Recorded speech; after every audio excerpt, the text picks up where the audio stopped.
સુરતની સુરત બગાડનાર આ ભાજપના પાપ માટેની આજે પ્રેસ વાર્તા રાખી છે। એમાં ઉપસ્થિત સુરત શહેરના પ્રમુખ મારા મિત્ર એવા વિપુલભાઈ અને પૂર્વ વિરોધ પક્ષના નેતા એવા પ્રફુલભાઈ, આજે ખરેખર સુરતમાં આટલા વર્ષોથી જેમણે ભાજપની સરકારે અને ભાજપની મહાનગરપાલિકાએ જે રીતના ભ્રષ્ટાચારો કર્યા છે, કચરાની બાબતમાં હોય, એ કોઈ પણ ગંદા પાણીની બાબતમાં હોય કે કોઈ પણ શિક્ષણના મુદ્દે હોય, ટીપી સ્કીમના મુદ્દે હોય, દરેક મુદ્દે ભાજપે સુરતના લોકોની સાથે રહીને એમની સાથે ભ્રષ્ટાચાર કર્યો છે અને લોકોને ગુમરાહ કર્યા છે।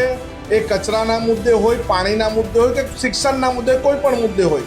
અને આજે અમે એ ચાર્જશીટ, ભાજપના પાપની ચાર્જશીટ આજે અમે તૈયાર કરી છે અને અમે આવનારી ચૂંટણી આ ભાજપની ચાર્જશીટ મુદ્દે કરીશું અને અહીંના લોકોનો ભરોસો અમે આ મુદ્દે જીતવાના છે।